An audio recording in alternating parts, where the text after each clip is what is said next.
Nah, ini kan tapi menjaga udara ini kan bukan cuma perlu peran kita kan sebagai misalnya sebagai subjek negara gitu, sebagai warga negara, tapi kan negara juga harus turut menjaga itu kan, meregulasi lah Iya, agar kebijakan tetap, publik kebijakan lagi-lagi, kebijakan publik. Kalau kita berkaca ke situasi polusi hari ini, lu kan udah riset mendalam tentang ini.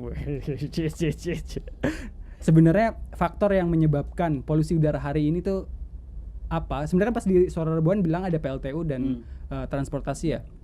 Nah, tapi kalau menurut nih lo, sebenarnya apa yang bisa diregulasi gitu, dan sebenarnya gimana cara meregulasi si transportasi dan PLTU ini, kita bisa apa gitu loh? Oke. Kemarin tuh yang menarik waktu KTT ASEAN ya. Ya kan? Kualitas udara Jakarta sempat membaik, banyak yang moto langit Jakarta cerah begitu. Tapi begitu KTT-nya bubar, selesai balik lagi gitu bisa kan. gitu ya. Artinya sebenarnya bisa gitu. Cuma nggak ada political will gitu. Kita lihat kan kemarin langkah-langkah yang mulia Lord Luhut ya sebagai apa namanya koordinator yang megang yang ditunjuk Pak Jokowi untuk menangani polusi Jakarta itu, yang pertama dia kan menutup beberapa PLTU gitu kan, menghentikan mungkin atau menurunkan kapasitas produksinya gitu, dan juga ngasih scrubber saya nggak tahu bentuknya gimana, tapi yang jelas bertujuan untuk mengurangi polusi yang ada di pabrik-pabrik, mewajibkan pabrik-pabrik itu memakai scrubber gitu. Kemudian mengurangi transportasi publik karena mengurangi apa namanya transportasi gitu. Jadi ada beberapa jalan yang ditutup, kemudian ASN DKI disuruh WFH dan lain sebagainya. Jalanan sempat sebagian ruas jalan memang sepi, tapi sebagian lain ramai karena memang ada yang ditutup. Tapi artinya itu bisa gitu kan, dengan political will gitu. Apapun sebabnya, yang jelas kita menunggu political will dari pemerintah gitu. Mereka mau nggak sih gitu. Nah, ngomong-ngomong soal political will, sebenarnya ada yang menarik gitu, yang udah dilakukan sama Gubernur DKI, mantan Gubernur DKI Jakarta ya, Pak Anies Baswedan, yang sekarang sedang running sebagai calon presiden gitu. Ketika ada citizen lawsuit, masyarakat menggugat gitu secara hukum, menggugat presiden, menggugat menteri, KLHK dan sebagainya, dan Gubernur DKI Jakarta, itu Pak Anies Baswedan menerima gugatan tersebut gitu dan melaksanakan gugatan itu. Sementara yang lain membantah, bahkan mengajukan banding sampai kasasi gitu. Artinya di sini kan kelihatan banget kontrasnya gitu. Harusnya pemerintah itu yang pertama mau mendengar, mau mengakui kalau salah, lalu memperbaiki kebijakan. Nah, persoalannya sekarang nggak begitu gitu loh. Denial, tapi kalau ada kepentingan lebih besar seperti kepentingan KTT ASEAN atau kepentingan ekonomi, baru diikutin. Jadi mazhabnya bukan mazhab kepentingan publik, tapi mazhabnya ya kepentingan nggak tahu ya. Mungkin Gradi bisa lebih detail. Apa kepentingannya kalau menurut lu? Nggak tahu. Iya. Sebenarnya kebijakan itu kan sebenarnya kalau yang dari dijelaskan dulu kan sebenarnya kebijakan jangka pendek ya sebenarnya. Nah, tapi kalau yang jangka panjangnya nih sebenarnya apa sih yang bisa dilakukan untuk bisa mengontrol kualitas udara ini gitu? Kalau misalnya apakah pernah ada sebelumnya yang melakukan kebijakan kayak gitu? Nah, gini nih, gue udah senang nih kalau udah ngomongin penyebab dan solusinya, karena sebenarnya ini menurut gue ya, ini pemerintah pusat tuh perlu dikritik sebenarnya di sini. Keras. Jadi gini, lingkungan itu kan sebetulnya bisa dilihat dari dampak sama penyebab ya.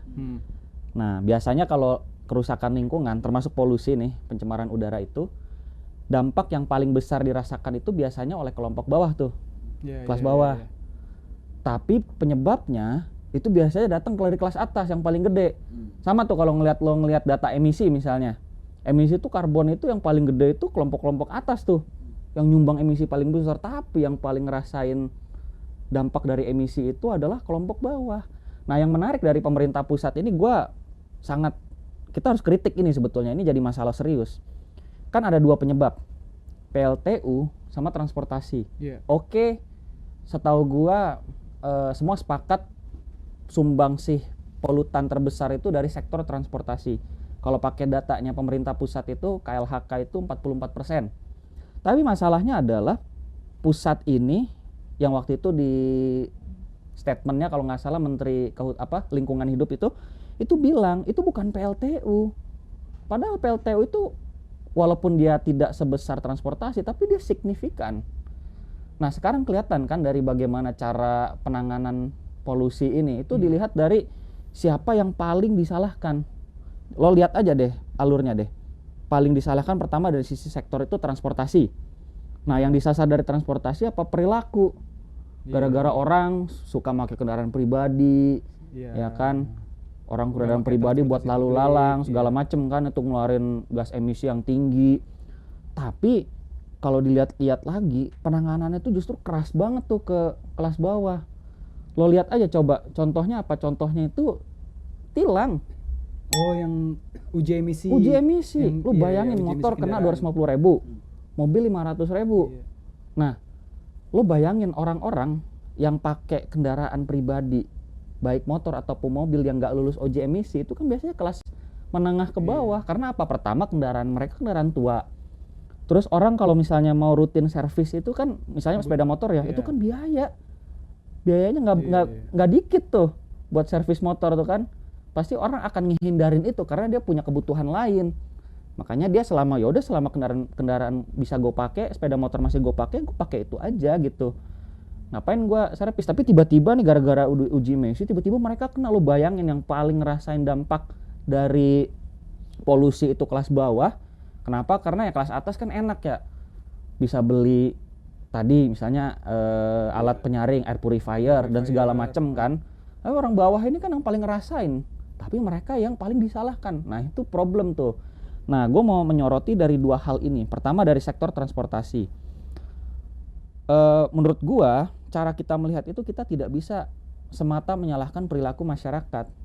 Yang harus dilihat itu adalah paradigma bagaimana tata kota itu justru selama berdekade-dekade ini justru memberikan insentif kepada orang untuk menggunakan kendaraan pribadi. Itu kan pilihan rasional ketika transportasi itu tidak disediakan secara memadai oleh pemerintah. Makanya kenapa ketika ini tidak memadai, orang akan menggunakan kendaraan pribadi, ditambah insentifnya gede. Iya, iya. Gampang loh itu. Dapat dapat kredit sepeda motor tuh gampang Iya. banget. Modal KTP. Nah, Modal itu yang KTP. menarik tuh disebut sama orang Greenpeace tuh ya, yang di Suara Rebuan kemarin. Itu kepentingan ekonominya tuh kuat, lobby industri Lebih otomotif industri tuh kuat di otomotif ya. situ. Bayangin MRT yang katanya harusnya udah beberapa dekade lalu udah harusnya bisa dibangun, secara studi plan-nya itu udah bisa, tapi itu tertunda gara-gara lobbynya itu kuat. Yang kedua, masalah transportasi, lo lihat deh ada anomali di sini. Pemerintah minta untuk orang beralih dari kendaraan pribadi ke kendaraan publik. umum. Ah.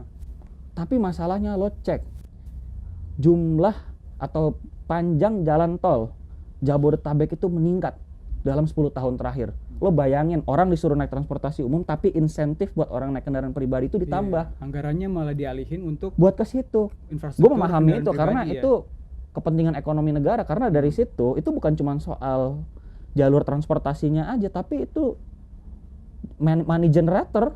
Iya. Jalan tol itu, karena lo bayar kan, itu jadi pemasukan negara yang efektif, itu yang sangat besar dari situ. Makanya kenapa pemerintah senang banget bangun jalan tol. Di situ masalahnya. Returnnya lebih Returnnya jelas, lebih gede returnnya gitu gede, kali ya. gitu. Jabodetabek gitu. Jadi anomali di situ. Lo bayangin orang disuruh pindah ke angkutan umum, tapi jalan tolnya ditambah terus. Gimana coba? Iya. Makanya kenapa pemerintah tuh perlunya mengubah secara paradigma.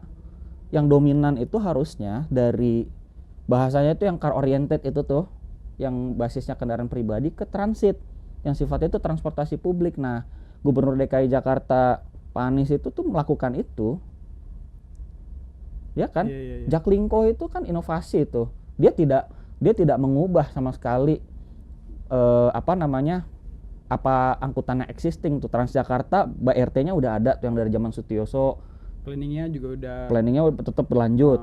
Angkot-angkot yang gubernur sebelumnya mau dihapus itu justru tetap Iya, dipertahankan, justru diintegrasiin. direvitalisasi, diintegrasiin. Lu bayangin itu sistem yang dipakai di negara-negara maju. Apa? Singapura, Hong Kong. Dua ini tuh model sistem integrasi transportasi publiknya tuh diakui, dan Singapura ya salah satu yang paling yang paling diakuin, dan itu efektif, efisien dan berkeadilan, itu udah pasti. Dan konsekuensi ke udaranya juga lebih ada loh, datanya ada nggak? Nah, konsekuensi ke udaranya besar. Kenapa? Karena sebenarnya ini logik aja ya, kalau ketika sektor transportasi ini memberikan sumbangan yang besar terhadap emisi, terhadap polutan di udara, harusnya kalau ini signifikan, yang peralihan dari kendaraan pribadi ke kendaraan umum itu besar, itu pasti akan signifikan. Itu udah nggak perlu hitung-hitungan rumit lagi, itu gue udah yakin pasti itu signifikan tuh di situ. Oke. Nah, yang kedua PLTU. Nah, tapi terserah lo mau bahas apa enggak tuh. PLTU. Gimana? Gue sebenarnya tiba-tiba di tengah lost dalam penjelasan gue saudara. Jadi gue ngomong apa dari tadi? Gue coba memvisualisasi apa yang lu sampein kan, terus kayak ini kalau nyampe sini tiba-tiba gitu. Dapatkan informasi. Download Metro TV Extend sekarang.